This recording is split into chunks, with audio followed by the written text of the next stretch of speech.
Show. In the afternoon, join us for Fox Valley Afternoons from 2 until 6 p.m. Tammy and friends will chat lifestyle from 2 to 4, while Sonar and his crew dive into politics and news from 4 until 6. Plus, get to know the movers and shakers of the Fox River Valley with exclusive interviews, too. Don't miss out on our new local lineup that's tailor-made for you. WRMN AM 1410, the talk of the town. Tune in and turn it up.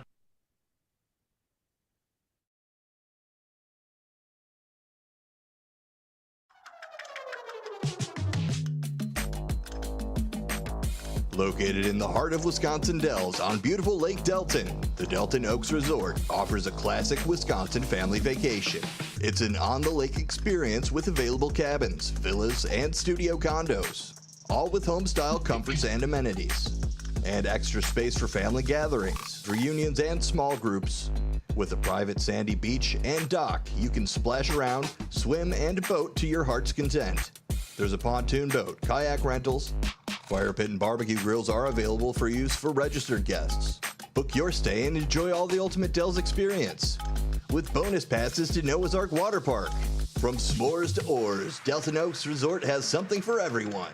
Visit DeltonOaksResort.com. That's DeltonOaksResort.com.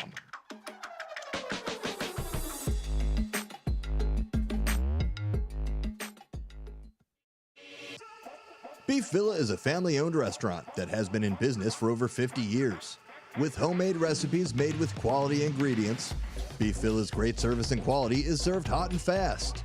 For the menu, catering locations, or for an application to join the Beef Villa team, visit BeefVilla.com. Saturdays mean cruise nights, weather permitting, on Spring Street in South Elgin. Visit BeefVilla.com. Take a historic walk through the home of America's greatest showman, Al Ringling. Located in Baraboo, Wisconsin, you can view the grand opulence on a guided tour, now hourly starting 11 a.m. to 3 p.m. Weekday tours begin on the veranda and on the weekends in the tap room of the Al Ringling Brewery. Behind the mansion, kick back and try a flight of craft beers and dine at this family-friendly stop. Visit alringlingmansion.com for more information.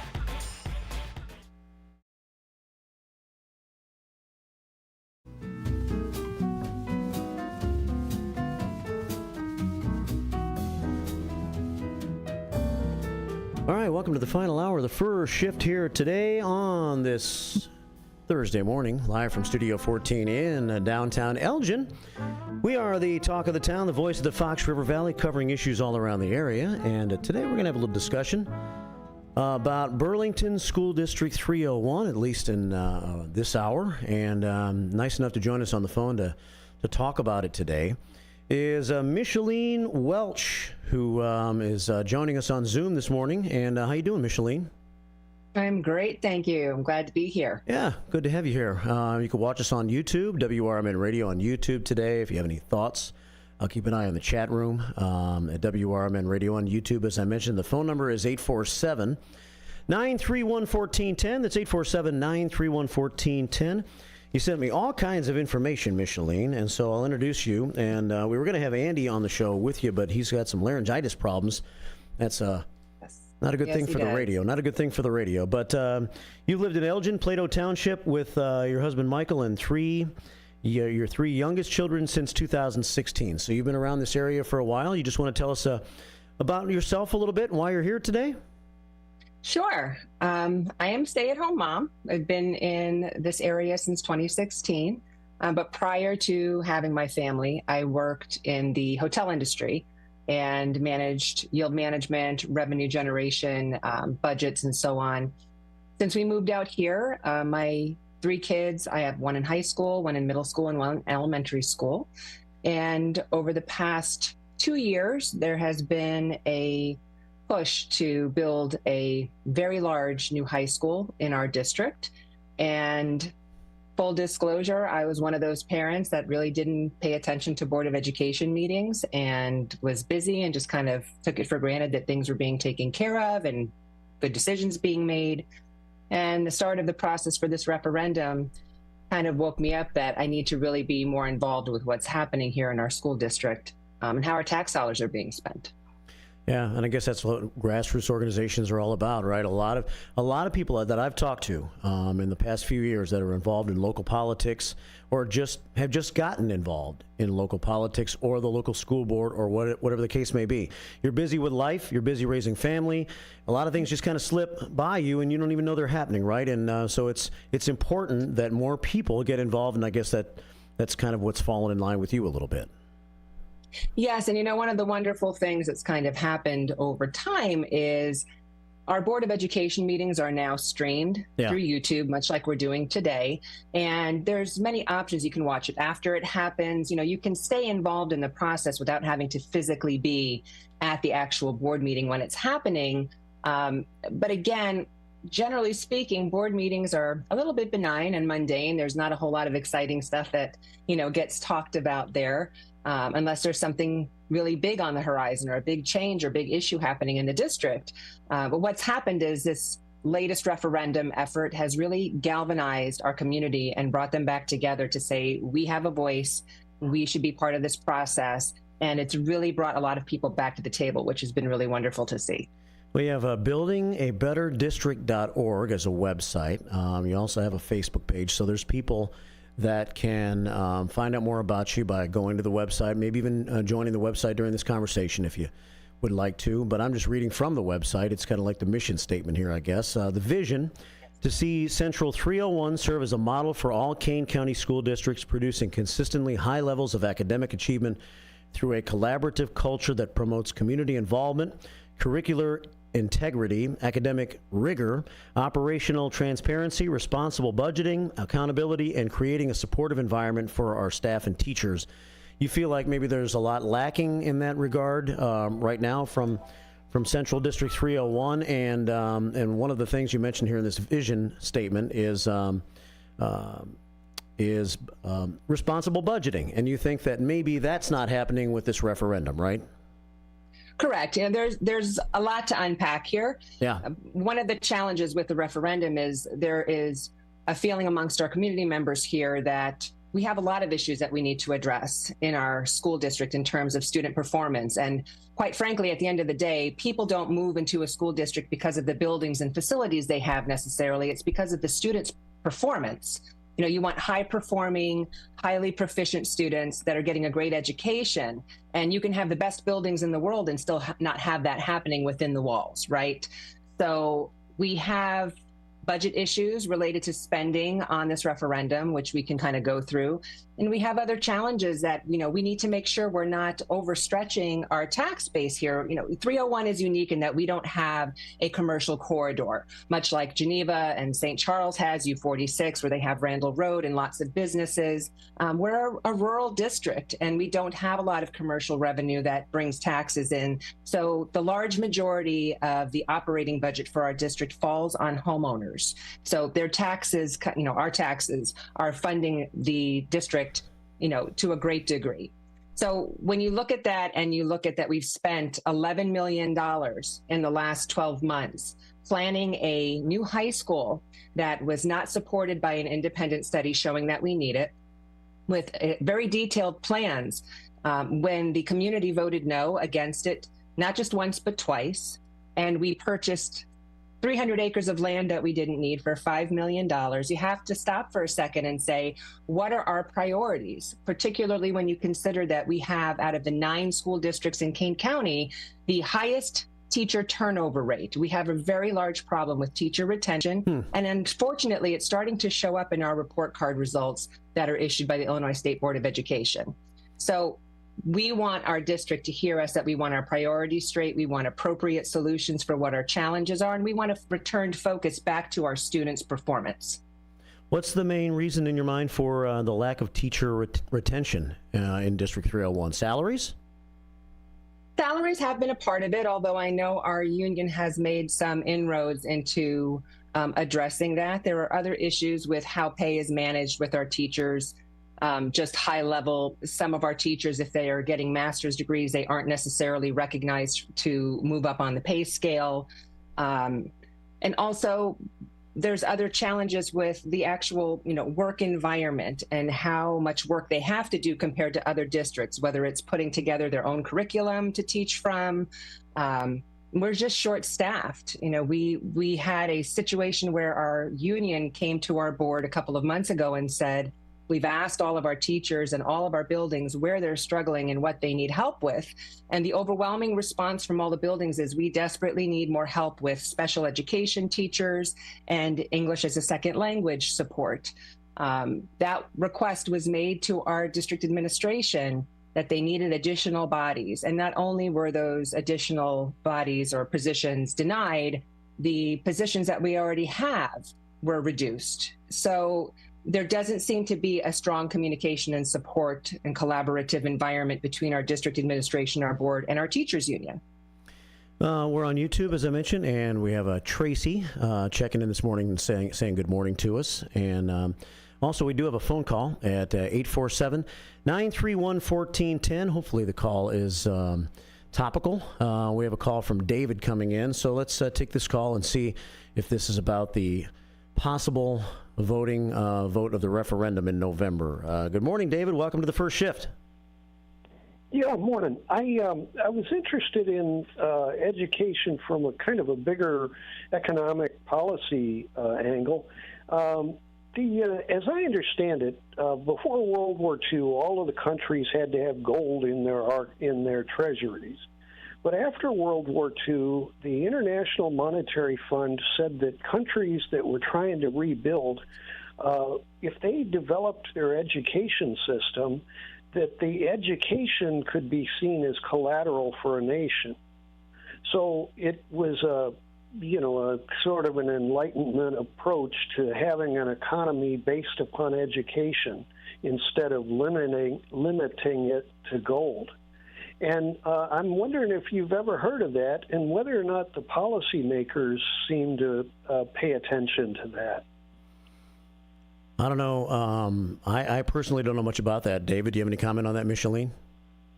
I am not, unfortunately, familiar with how school funding has worked as far back as the World Wars. What I can tell you about today is it is incredibly convoluted with a lot of funding from many different sources, federal, state, local. And one of the challenges that I see personally here in our district, just having experience in the corporate world with $100 million budgets, is a layperson is unable to really look at the operational budget that is provided by our district every year as a proposed budget and make heads or tails of it, where revenue is coming from, what the expenses are. I've had to ask for a chart of accounts to understand what the general ledger codes are attached to some of this. And it makes it hard for the public to do things like catch $4 million that's been included in the budget for spending on high school planning, and that money's never discussed openly in a board meeting in front of the taxpayer, so they know that that money is there to be spent. That money, quite frankly, pushed us over our 5% PTEL cap here in Kane County last year. For the second year in a row, we were exceeding our 5% PTEL cap. That conversation should have been held in public. So having the ability for our communities across Illinois to be able to look at a budget and say, where's my money being spent on my school district, is a real challenge. Thanks, David. Are reporters able to ask that? I mean, you would think, are you saying that there were like secret budgets that hired consultants that might or might not have been cronies? Not suggesting that at all. I'm suggesting that they put a line item in for $4 million into our budget. It was earmarked to spend on planning a new high school that had already been voted down. But it was in the budget, so it was out there for the public to see. But when you don't have a good rubric or eyes to understand what you're looking at, how can you possibly capture anything that's happening there? Quite frankly, we've reached out to our state representatives that cover our district. There's 3 of them, Representative Kiker, Representative Ness, and Representative Ugasti, to say, what can we do from a legislative standpoint to prevent this type of thing from happening? If a district's going to put a $4 million line item in for planning, shouldn't there be some requirement that they provide a detailed attachment that says this is how this money is earmarked to be spent, so that the community doesn't have to do FOIAs and emails and try and figure out where that money is coming from or where it's going? Sure. Well, it crossed my mind. I took financial management when I was in college about 30 years ago. And at the time, there were two different layers of it. If you were going to be the financial manager of a for-profit corporation, or if you were going to be a financial manager for a nonprofit, and a school would be seen as a nonprofit. And the idea that there's a whole different standard, for a nonprofit, every dime goes into making it work right. Whereas for a corporation, every dime goes in and gets shared out with the corporate shareholders. And so there's a whole, they want to take a profit as opposed to actually getting the money to spend going straight to the students or going straight to the repairs of the roof or the sewer system for the school district or whatever. And so every dime is kind of responsibly managed.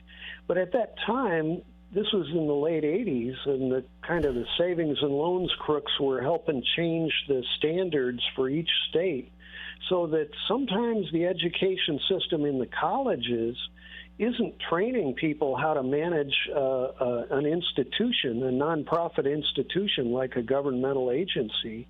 That the government is supposed to work like a nonprofit, as opposed to work like running government like a business. Well, that's a phony option, because you want every tax dollar to go in actually to helping out, to make a more perfect union, instead of every dollar going out to the shareholders. Yeah. And just looking at that as a policy angle. All right, David. Well, thank you for your thoughts. I appreciate the call. Yeah, take care. Thanks. All right, take care. David checking in, 847-931-1410, the number to call if you want to talk to Micheline. Micheline Welch is with us this morning. We're talking about School District 301 in the Burlington area. Buildingabetter.org is the website and the name of the grassroots organization. So what do you think, Micheline, has been the reason for the persistence on the part of the school district to continue to have this referendum come back over and over again when it has been voted down 2 other times? That is the $225 million question, Mark. Yeah. I have to tell you, you kind of hit the nail on the head. Our community is really struggling with understanding. It's not even like it failed by a small margin the second time. The first time it failed by 53%. The second time it failed by 64%. The community overwhelmingly said no. A big piece of the reason why it's been a no is the community was completely left out of designing this solution. This solution was presented to the community in November 2022 as one of 4 options to address what the district presented as enrollment growth back then. We just had an independent study done that shows our enrollment forecast. Our current high school, which just had a 20 classroom addition put onto it, we're good for at least a decade. And that's assuming we have 465 additional students 6 to 10 years from now that materialize out of thousands of homes that they are projecting may end up being constructed. It's a really big gamble for a lot of unknowns out there. So we're, quite frankly, we really don't have an understanding of why this has been insisted upon for a third time. And do you have any idea why the district believes that third time's a charm? If it was voted 64% to 36% last time against that, what are they going to do? I guess it's not your position to even find out, but maybe it is. What are they going to do to make people think differently and try to vote yes this time around? Quite frankly, I think the thought process is the last 2 times this went on a ballot, it was consolidated elections. They were minor ballots. There were not big issues or positions to be voted upon. And this time in November, there's a presidential election, and that will bring out more voters perhaps than would have come out in March of this year. And so it's just a numbers game. They're hoping that it'll break in favor of the yes from other parties that perhaps weren't aware of the referendum last time and will come out and see it this time. there's really no justification that was given other than it's a presidential election and there'll be more people out. Having said that, March 2024, we had a historic voter turnout for that. 33% of the registered voters inside of our school district showed up to vote. Wow. And so that's a significant number. I mean, many other precincts were lucky to even make it into the double digits. Yeah. Let alone, into plus 30%. So that just kind of gives you an idea of how empowered our community feels. Like our voice needs to be heard here. And this is not the solution that the community wants for our district and for our students. Yeah. So how long has your grassroots organization, how long has Building a Better District been around? September is kind of the anniversary. Okay. This started I actually attended the focus groups in 2022 and was troubled by some of the numbers that I saw put up. Just because my background is in yield management forecasting, the numbers didn't seem to run properly the way that I would have expected them to see.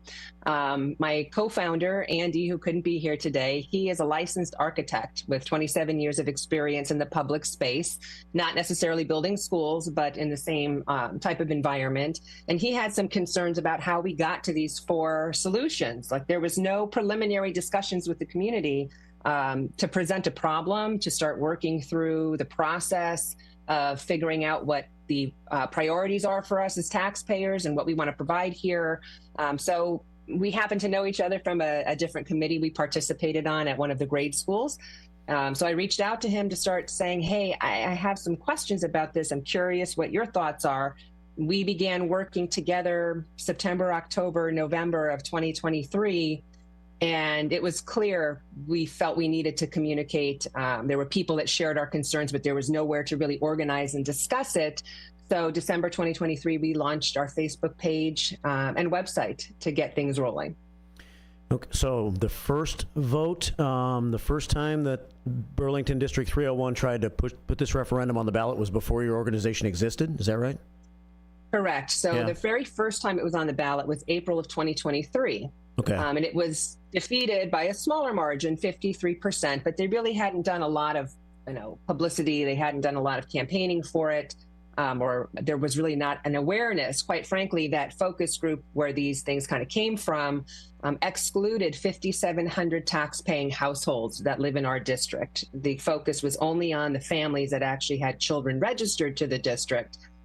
So our community found out a week before that vote in April 2023 that this referendum was even on the ballot, and it was defeated by a very thin margin, mostly because of lack of awareness.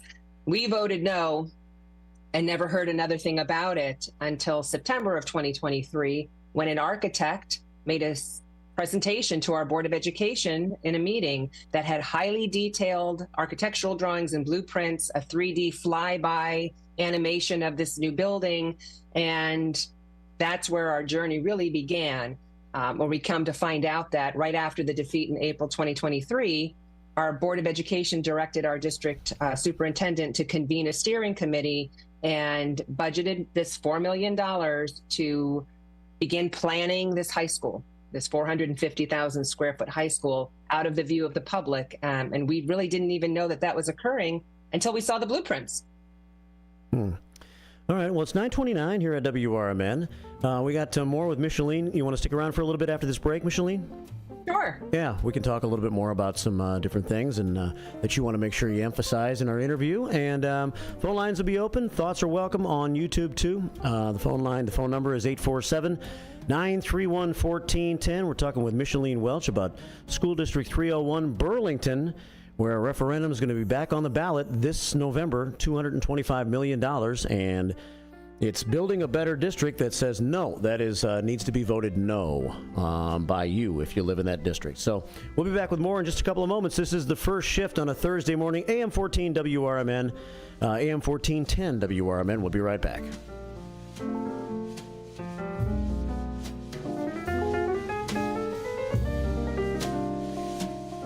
Catch a little news here at the bottom of the hour. It's 9:30 on a Thursday. With with a news flash. Mike Sennett, 1410 WRMN. This news flash brought to you by Eliquis. Illinois has reported its first West Nile virus death of 2024. A person in their 80s and lived in Lake County. They developed symptoms in the middle of this month and died soon after. The Illinois Department of Health says 9 people across the state have come down with the West Nile virus so far this year, but this is the first death. West Nile virus typically spread through mosquito bites. Chicago police have released images and video of a person of interest in the killing of a postal worker. Octavia Redmond shot to death last month on her route of the West Pullman neighborhood's 12,000 block of South Harvard Avenue. Police said someone drove up and shot Redmond multiple times before fleeing the scene. According to investigators, a person they're looking for was seen near West 70th Street and South Campbell Avenue before the shooting. They were last seen wearing all black. The U.S. Postal Inspection Service is offering a reward of up to $250,000 for tips leading to the arrest and conviction of the shooter. Chicago police asking anyone with information to call them at 312-747-8271 or submit a tip at cpdtip.com. cpdtip.com.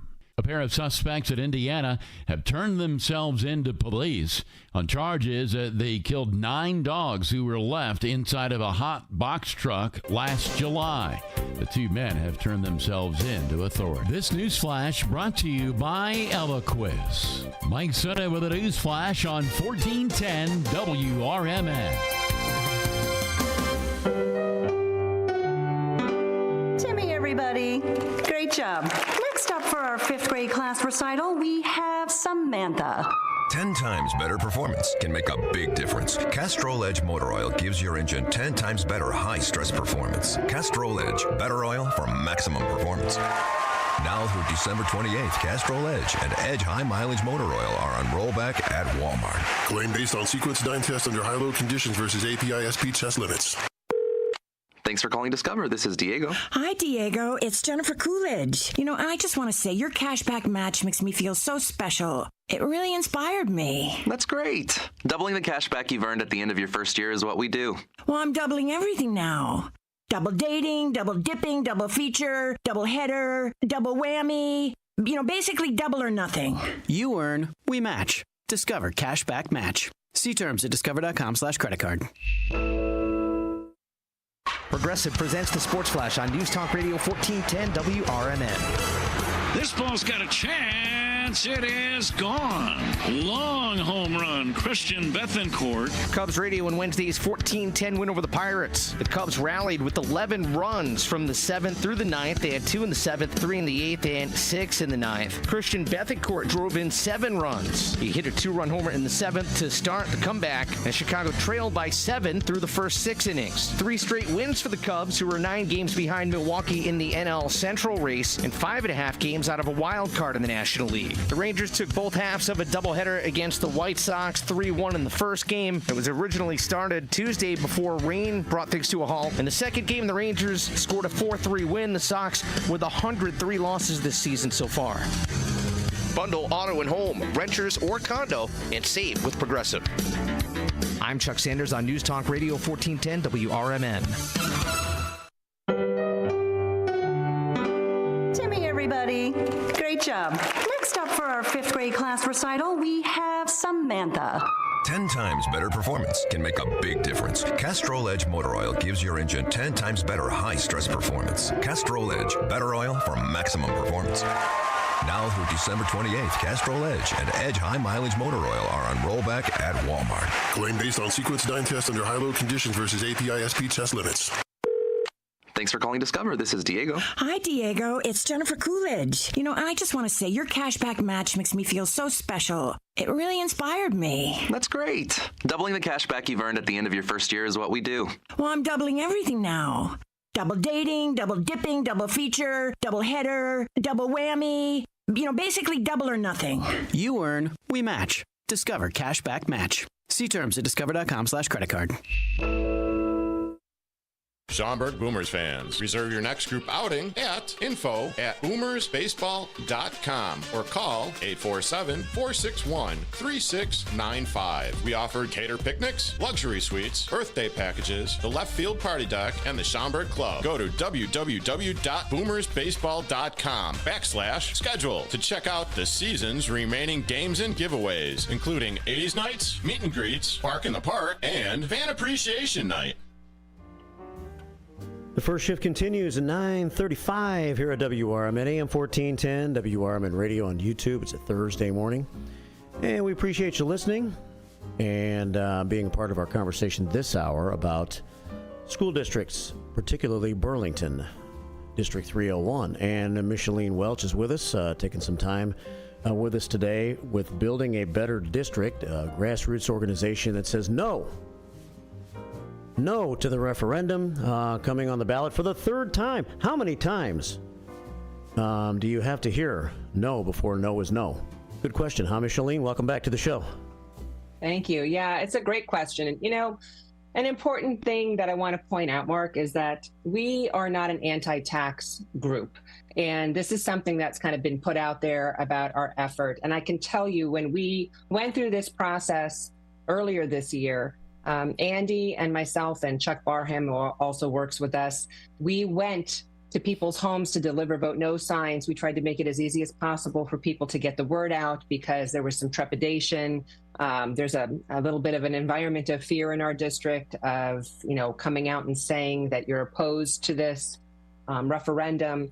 And I can tell you, we spoke with hundreds of people in that time frame between September to March. Not a single person told us, I'm not paying any more taxes here. What they said to us was, this plan does not make sense. It's too much. We just paid $22 million to finish or build out Central High School in 2016. And if you go back and look at the research from our website, there was a $22 million referendum in 2016, and the plan was to build out and complete Central High School and provide 20 years of enrollment growth space for the community. They added classrooms, CTE space, a 60,000 plus square foot field house, bumped out the cafeteria. This was supposed to carry the community for 2 decades. They finished the work in 2018, spent the money, and just 4 years later came back to the community and said, hey, we're out of space. We need to build a whole new high school now, and it's going to cost you $195 million. And the taxpayer said, wait a minute, what happened to our $22 million and 20 years that we were supposed to get out of this deal? And the honest answer from our district was, we can't exactly pinpoint the methodology we used to figure out that we needed $22 million in the 20 years, but regardless, we ran out of space and we need to build a new high school. And that's really what was kind of the fire under our movement here, is we said yes. And there's Prairie Knolls Middle School was built on a referendum. Country Trails Elementary School was built on a referendum. The new Central High School that we already have, that's not even 40 years old yet, that was built by referendum. Our community has a strong track record of supporting referendums that increase our taxes for the right plan. So that's how our slogan became. It's not a no campaign. It's a not this plan campaign. The community wants to see better options that are more fiscally responsible and actually deal with the issues that now we have the data that shows we actually need an elementary school. The data doesn't support us building a new high school. The district wants to build a new high school and then make the current high school our middle school, and one of our middle schools an elementary school. And all of this takes a lot of different retrofitting and remediation to make all of those changes work, when we could simply just build an elementary school and have exactly what we need for about $55 million. Now, there's other changes that might need to happen, like we need some new parking at CHS. We're out of parking space. When they built the field house, it took up a lot of acreage, but for whatever reason, our district will not look at that solution. I mean, it's not a money issue because we spent $4 million on architectural plans. So a $400,000 or $500,000 bank of 128 parking spaces that could be built, that seems like a slam dunk. But we just cannot seem to get our district to hear us, our Board of Education to hear our voice. We are not here to just say no and here to say we don't want to provide things for our students. We are here to say we are partners in this. We foot the bill for this, and we want a voice in how these things are put together, and we get to set the priorities for what we're going to do here for our community so that it's sustainable long term. These taxes, when it comes to something like this, it's absolutely not necessary. Are we really going to tax some of our citizens out of their homes for a 450,000 square foot high school that we have data that shows is unnecessary and is banking on over 1,600 new homes being built and occupied in our area within the next 6 to 8 years in the current economy and housing market? It's a lot of big questions that are unknowns to really place a debt of that size on the back of the community. Yeah. So how many people are within the Burlington 301 school district that would be affected by this? And is there been a numerical figure given that if this referendum was voted yes in November, if it passed, that how much that would impact each person's taxes moving forward? So good questions. I don't know about people count. I can tell you we have over 15,000 registered voters, which doesn't necessarily encompass everybody that lives inside the district. We have about 8,600 parcels that are on the assessor's tax roll inside of our district. I can tell you that this particular go round, we haven't seen a tax calculator. When it came to the $195 million, there was a tax calculator that was put out by the district. And they were fond of saying, it's for the cost of 2 Starbucks a month for a year. Yeah. It's a net of about $140 to the average household. What they weren't telling the community is that we have a bond from 2007 that paid for our Prairie Knolls Middle School and Country Trails Elementary School. That bond debt was about to be paid off. It's going to be paid off in about another year. And they were effectively trying to get a new bond passed so they could just show the net to people and say it's $140 on top of what you're already paying. Well, about $700 is going to fall off when that debt clears. So we're almost looking at it like our old referendums that people are paying for in their taxes are just kind of a slush fund to roll forward into a new project, which is, really outrageous. So a community member, not even us, figured out how to do a calculator that actually showed if that bond debt was paid off from 2007 and we had this $195 million referendum appear, what would that look like on your taxes? And I can tell you for my personal home, it would have been $980 a year added to my tax bill. Wow. So when you look at it from that perspective, that looks a lot different than telling people it's only going to cost you $140 more than what you're already paying. And this speaks to the transparency piece that we keep trying to promote, which is just level with us, be honest with us, and tell us exactly what's happening so that we can make good decisions based on clear information.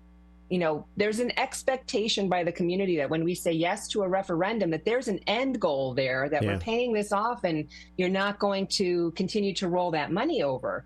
One of the challenges is this summer, Governor Pritzker signed a bill, HB 4582, that allows school districts now to stretch out school bond debt from 20 years to 30 years. So now they can come back and say, well, now it's going to even have less impact on your taxes because we can stretch it for 30 years. The ancillary cost to it is the challenge. When we have an 8th school that is 450,000 square feet, and our schools now are largely underutilized because they'll all be sitting at about 65% occupied for a long time. There's heating, cooling, staffing, more teachers. There's a cost that will come through in our annual operating budget, which is our tax levy we get every year, attached to that. And there has not been a solid metric provided for what that's going to look like for us either. So that's a separate cost aside from the $225 million. That is an unknown as well. Yeah. So, and that's pretty typical, I think, of like even here in the U46 school district, they were the past referendum was almost paid off, and taxpayers were expecting, okay, finally.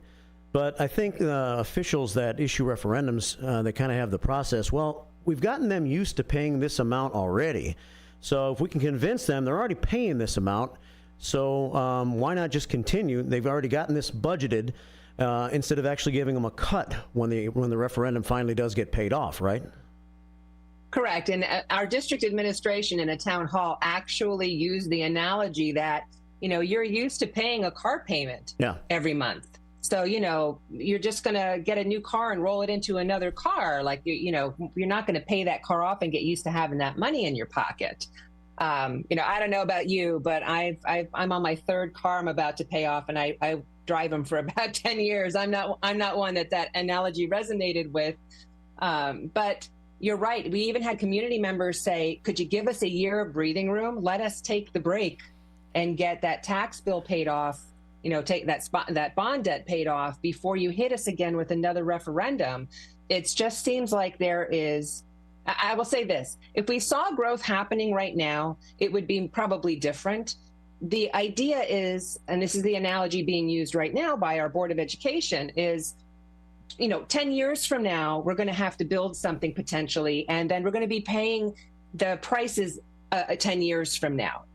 And so we want to preserve, cost savings by building it today. And a community member came out and said, I have a 10-year-old, and when they're 16, they're going to be driving. I'm going to need to buy them a car, but I'm not going to buy a car today and save it for 6 years because I don't want to pay prices 6 years from now when they're 16. I don't know what that's going to look like then. I don't know what my financial situation will be.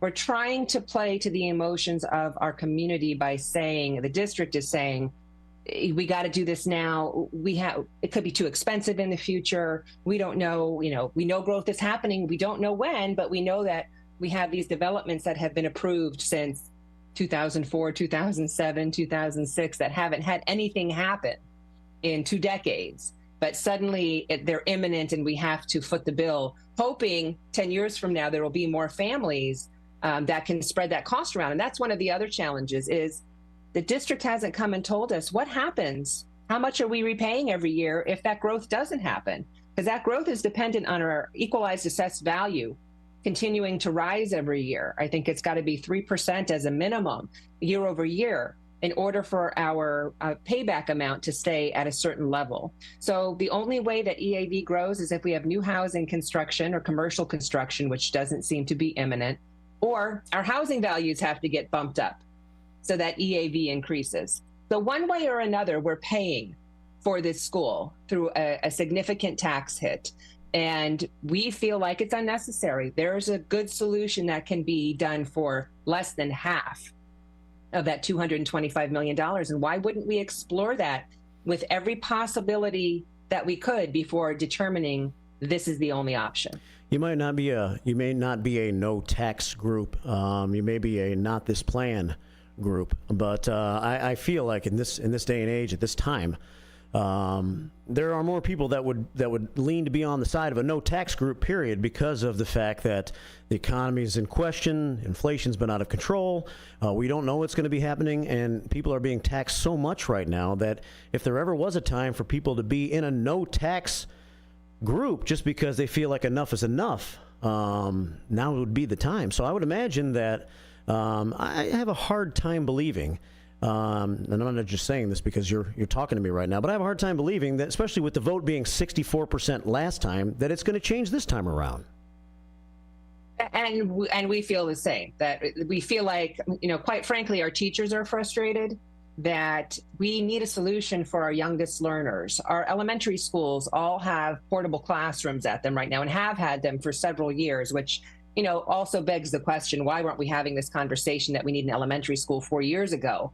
But now putting this on the ballot when it doesn't really have a chance of being successful is just pushing off the solution that our students need even further into the future. And where's the priority here? Why are we not having the right conversation with the community? And to your point about the economy, I'll tell you, we heard from a number of citizens who felt our Board of Education's comment that it's only going to cost you about 2 Starbucks or 2 Dunkins a month for a year was very insensitive right now to the financial struggles that people are having, that those 2 Starbucks can be groceries right now for somebody, a gallon of gas if you're lucky, 2 gallons of gas if you're lucky, that it really does not it struck people as somewhat elitist. Yeah. That we feel like we're not a North Shore school district. Everybody drinks Starbucks every day, right? You can just have to give up 2 of them. Yeah.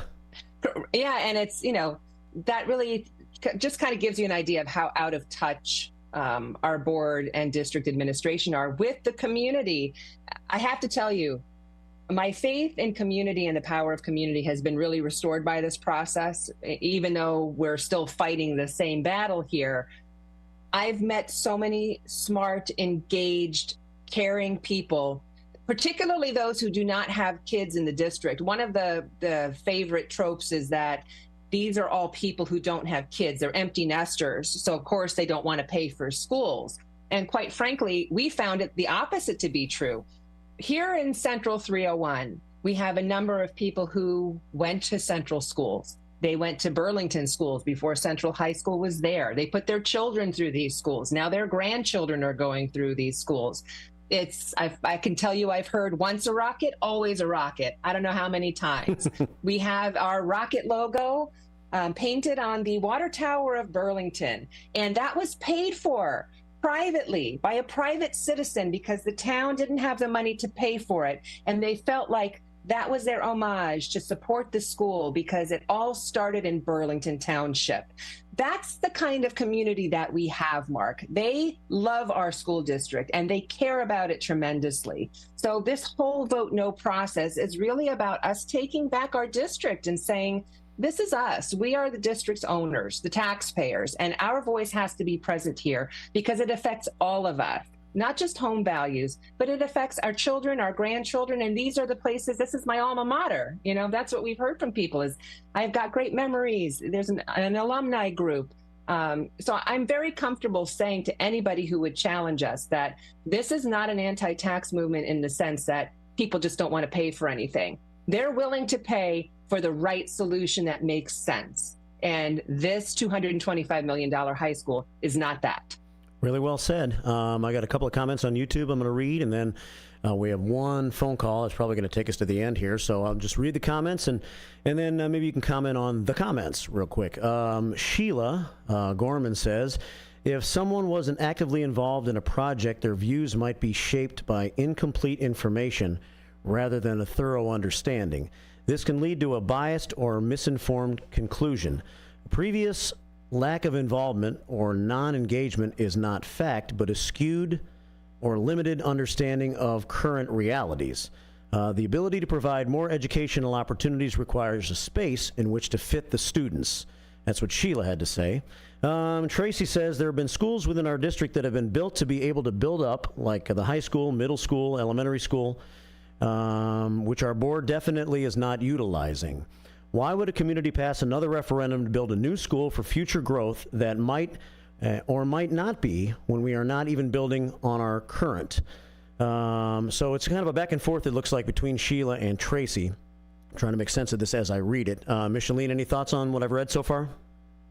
Yes. First of all, Sheila is actually the spouse of our board president, Jeff Gorman. Okay.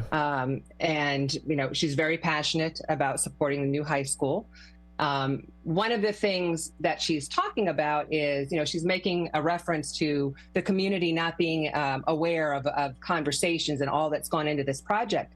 She's 100% right. That's exactly what we're saying. We have not been involved in this project. It's been done completely through a secret steering committee that was meeting out of the public view without a single update provided at our Board of Education meeting.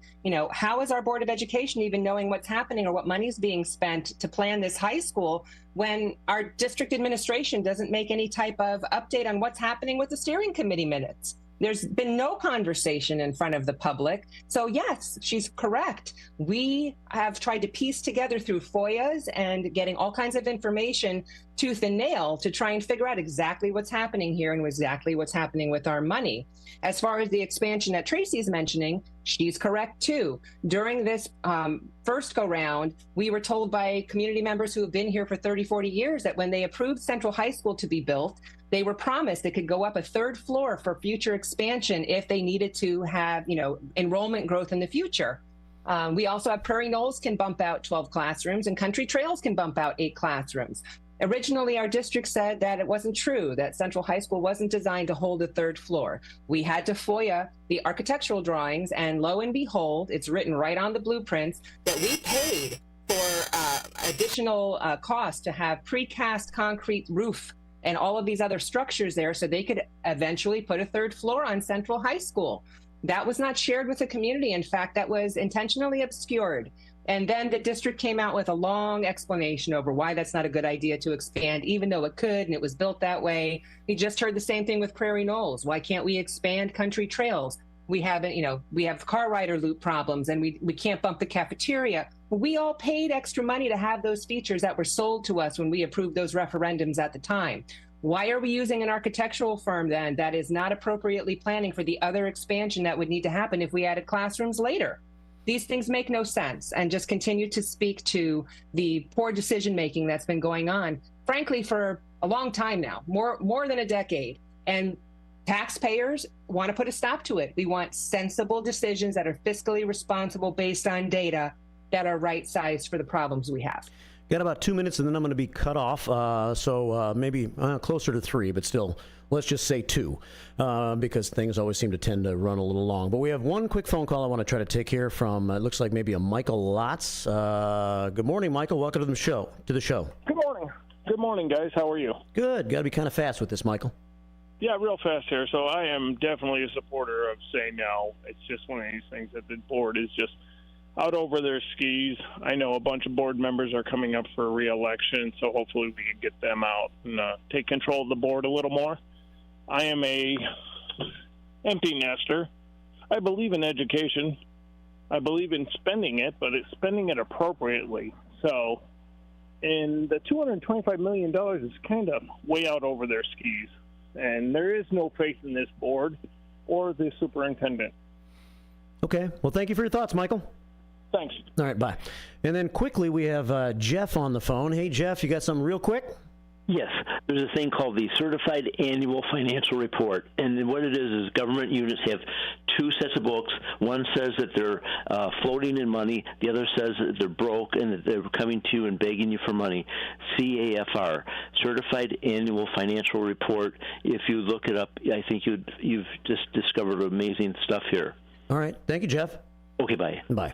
All right, that was a good quick thought. All right, Micheline, well, thank you for all the time. We have about a minute left here, but any last little statement you want to make? I know people can go to your website to find out more about your cause, right?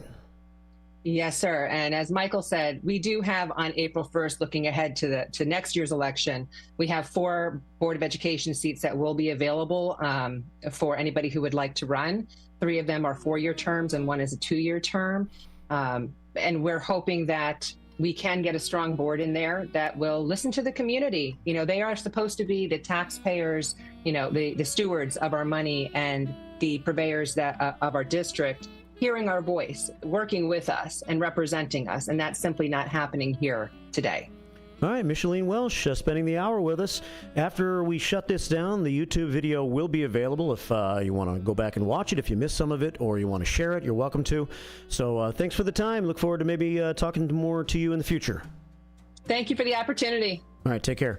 Micheline Welch joining us, Burlington School District 301. She says vote no on the upcoming referendum, $225 million on the November ballot. Stick around. Matt's got Out to Lunch coming up next. I'm on every day from 6 to 10. Listen to the First Shift for issues, ideas, events, and we try to have a good time, too. Keep it right here on AM 1410 WRMN. Roll into Bolero in Algonquin or Roselle and wake up with a story to tell. Gaming, dining, and nightlife with a